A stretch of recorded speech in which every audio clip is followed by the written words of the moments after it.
La terrible vérité éclate enfin concernant la mort tragique de Jaime Aguirre, et Altagracia Sandoval se retrouve au centre d'une tempête qu'elle tente désespérément de contrôler. Affirmant que ce drame n'était qu'un terrible accident, elle se heurte à la colère noire et au scepticisme de Saul, l'avocat idéaliste, qui refuse de la croire. Pour Saul, les documents officiels et les rapports d'autopsie qu'Altagracia lui présente ne sont que le produit de pots de vin et de manipulation, à l'image des fausses preuves qui maintiennent actuellement Monica et Margarita derrière les barreaux d'une prison sordide. La haine et la méfiance ont empoisonné leur relation, et bien qu'Altagracia clame son innocence et le défie de trouver la moindre preuve l'incriminant directement dans l'incarcération de Monica, le fossé entre eux semble désormais infranchissable. Pendant ce temps, derrière les murs froids de la prison, la détresse est à son comble. Monica, déconnectée du monde extérieur, réussit l'impossible en obtenant l'autorisation de passer un appel téléphonique à son père, Lazaro. Cet échange est un véritable déchirement pour la jeune femme. Ignorant la vérité sur la situation de sa fille qu'il croit en voyage d'affaires à Tamaulipas, Lazaro, affaibli et au seuil de la mort, exprime son profond chagrin de ne pas avoir à ses côtés dans ses derniers instants. Monica, étouffant ses sanglots pour ne pas l'inquiéter, lui ment courageusement, en prétendant qu'elle travaille d'arrache-pied pour financer son traitement médical. Raccrochant le combiné, elle s'effondre en larmes dans les bras de Mago, terrassée par la douleur de ne pas pouvoir serrer son père mourant dans ses bras. À l'extérieur, Lazaro confie ses angoisses et sa fin imminente à Yesenia, sa compagne, qui tente tant bien que mal de le réconforter et de lui cacher la terrible réalité de l'incarcération de Monica, tout en lui promettant une fidélité et un amour indéfectibles, malgré son caractère bourru. La confrontation entre Saul et Altagracia se poursuit et prend une tournure de plus en plus intime et électrique. Saul, désespéré de libérer les femmes qu'il aime, demande à Altagracia d'utiliser ses puissants contacts pour contourner la loi et obtenir la libération immédiate de Monica et Margarita. C'est un choc pour Altagracia de voir ce grand défenseur de justice lui demander de bafouer les règles. Elle refuse de se sacrifier pour des personnes qui, selon elle, ne le méritent pas, pointant du doigt la jalousie qui aveugle Saul. Mais le trouble est palpable. Altagracia sait pertinemment que Saul l'aime encore et que leur rupture n'est due qu'au mensonge de leur entourage. Alors qu'un baiser passionné est sur le point de sceller leur retrouvaille manquée, la mère de Saul interrompt brutalement ce moment suspendu. Elle rappelle à son fils la mémoire de son père et accuse Altagracia de jouer un double jeu dangereux, surtout après les révélations impliquant Braulio Padilla, l'avocat d'Altagracia, qui s'est battu avec Jaime juste avant sa chute mortelle. Profondément blessée par ces accusations constantes, Altagracia quitte les lieux en lançant une dernière pique à Saul, affirmant qu'il utilise cet accident comme un prétexte lâche pour fuir l'amour fou qu'il lui porte. En parallèle, la jeunesse dorée et ses cruautés se jouent dans un fast-food local où Marcos travaille désormais comme serveur après être expulsé de son école. Il subit les humiliations publiques d'Emiliano, qui se moque ouvertement de sa nouvelle condition sociale inférieure. Au milieu de cet harcèlement, Isabella, qui a partagé des moments avec Marcos, prend sa défense face aux moqueries d'Emiliano.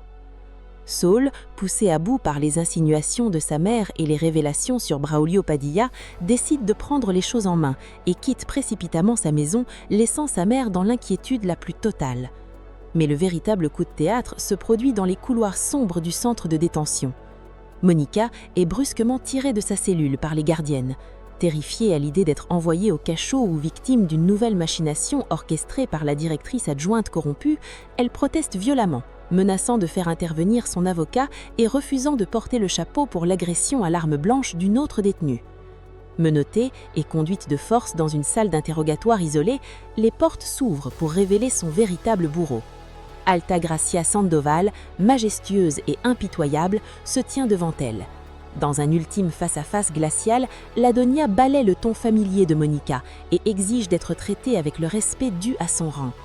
Elle annonce qu'elle est venue personnellement briser le masque d'innocence avec lequel Monica a manipulé le directeur de la prison, bien décidée à révéler aux yeux de tous la nature criminelle de la jeune femme. Monica semble plus sombre que jamais face à la puissance d'Altagracia.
La terrible vérité éclate enfin concernant la mort tragique de Jaime Aguirre et Altagracia s'en